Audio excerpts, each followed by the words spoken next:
Defense of Truth and Academic Integrity in Indonesia, Dr. Tifauzia Tiasuma.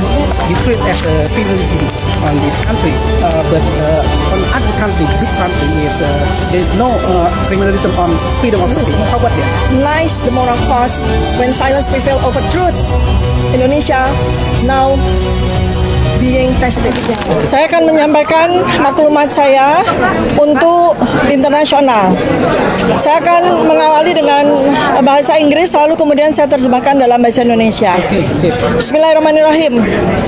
In defense of truth and academic integrity in Indonesia, Dr. Tifauzia Tiasuma. Ladies and gentlemen, fellow citizens of the world, today I speak not merely as an Indonesian, but as a member of the global community who believes in truth, dignity, and the sacred duty of intellectual honesty. Indonesia, the world's third largest democracy, is facing a silent yet deeply consequential moral crisis. A crisis that does not involve weapons or war, but a battle for truth, academic freedom, and the soul of our republic. At the heart of this issue is a simple question. Did a former president of Indonesia serve the nation with an inauthentic academic credential? This is not a personal attack, nor a political maneuver. It is a constitutional and moral inquiry posed by academics, researchers, and professionals who fulfill their duty to question, to investigate, and to speak. Yet today, I, Dr. Tifa, Dr. Roy Suryo, and Dr. Rismon Sianipar, and others are being prosecuted, silent, and treated as criminals. Their only crime is asking for the truth. We have not acted recklessly, nor with hostility. Our method was scholarly. Our motive is to protect the integrity of the Republic. This is a textbook case of whistleblower suppression. It represents a dangerous precedent for democracies everywhere. We understand that every nation has its sensitives and every state must protect stability. But when truth is punished and falsehood is protected, what remains of democracy, of human rights, of the academic duty to tell the truth?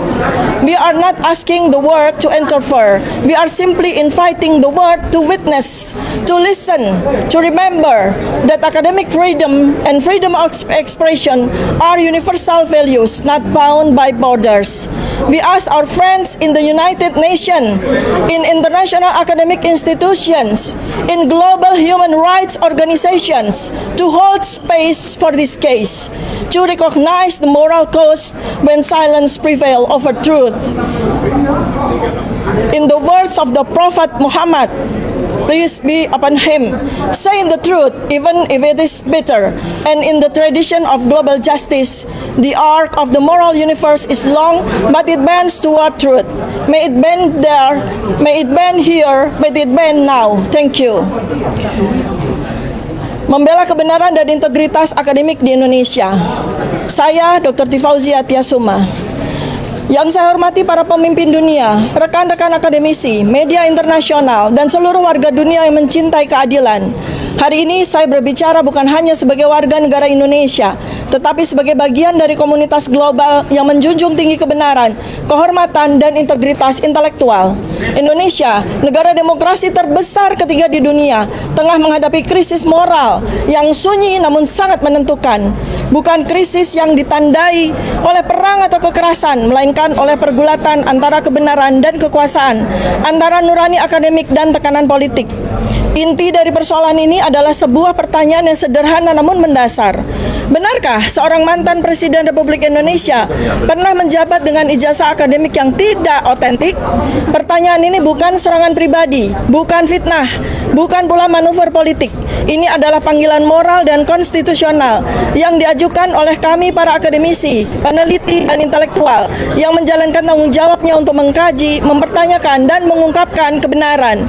Namun hari ini, kami yang bersuara, di antara kami adalah saya sendiri Dr. Tifa, Dr. Roy Suryo, Dr. Rismon Sianipar, dan beberapa lainnya justru dikriminalisasi. Kami dibungkam, kami diperlakukan seolah-olah penjahat. Padahal satu-satunya kesalahan dalam tanda kutip kami adalah kami sedang menegakkan kebenaran. Kami tidak bertindak sembrono, kami tidak menyerang, kami menggunakan pendekatan akademik, dan motivasi kami adalah menjaga kehormatan Republik.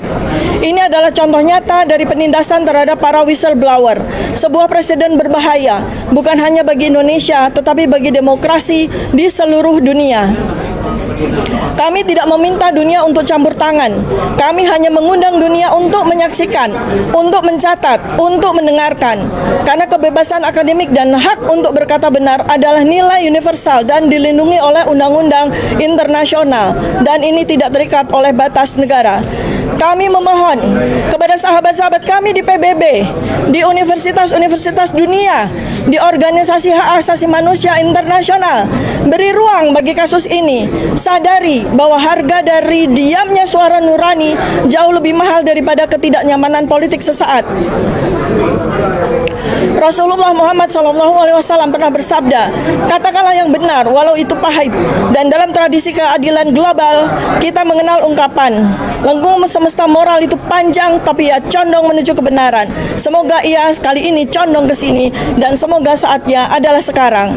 Saya perkenalkan kuasa hukum saya, salah satu dari 62 kuasa hukum yang sedang bersama dengan kami, Bapak Abdullah Al-Katiri, Sarjana Hukum, untuk memberikan poin-poin penting secara undang-undang. Baiklah, terima kasih.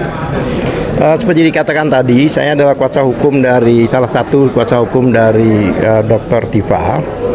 Perlu saya tekankan, ya kan, bahkan saya berani mengatakan bahwa polisi jika memproses laporan ini adalah pelanggaran undang-undang.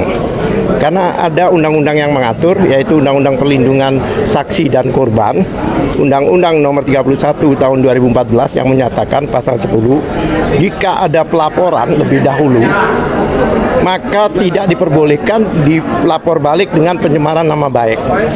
Jadi laporan ini harus selesai dulu, bahkan sampai inkrah. Faktanya ini pada saat TPUA sudah melaporkan tanggal 9, itu Pak Jokowi baru tanggal 30 April kemarin melaporkan, sedangkan ini belum diproses, ya kan?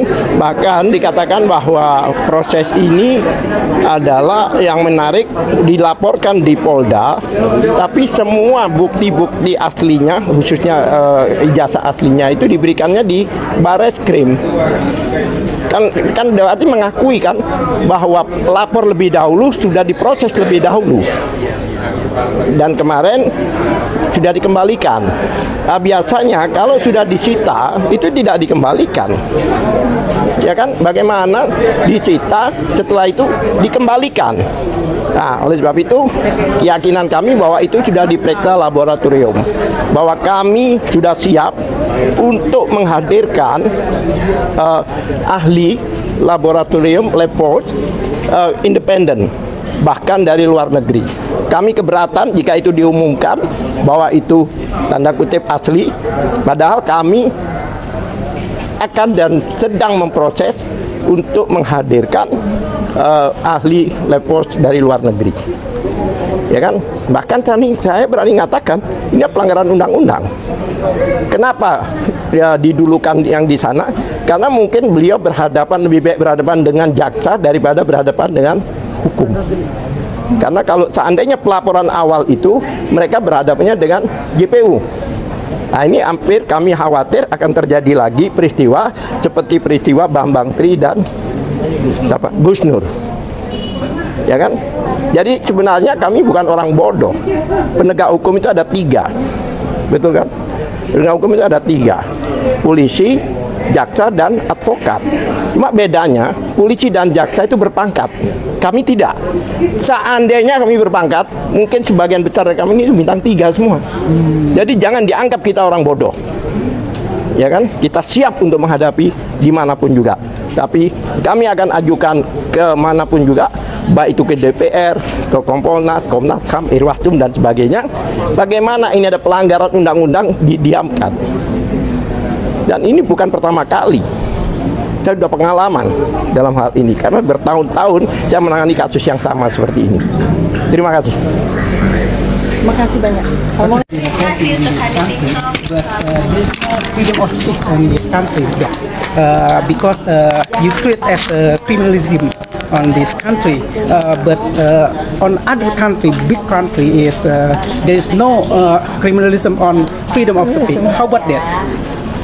Yes, I think it is time, yeah, for us to test our undang-undang, yeah, because we are now act like academician, like a scientist.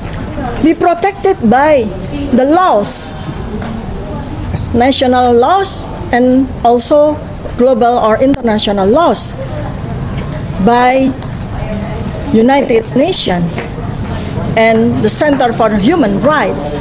But we are not asking the world now. Please help us to protect my country for attacking the truth, for attacking the honesty.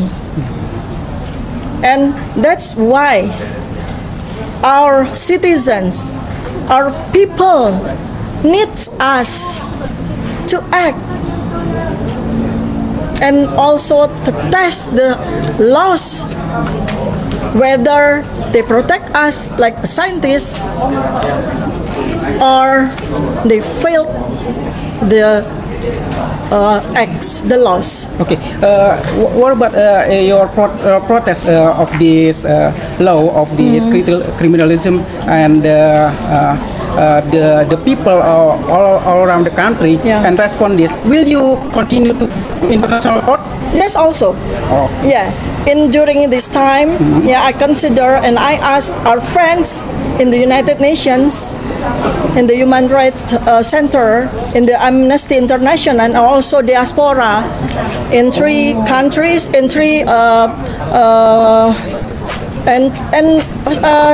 11 countries, and the international academic institution also in global human rights organization to hold us for this case, to recognize the moral cause when silence prevails over truth. Indonesia now being tested. Okay, thanks, Doc. Yeah. Thank you, Doc. Thank you very much. My pleasure.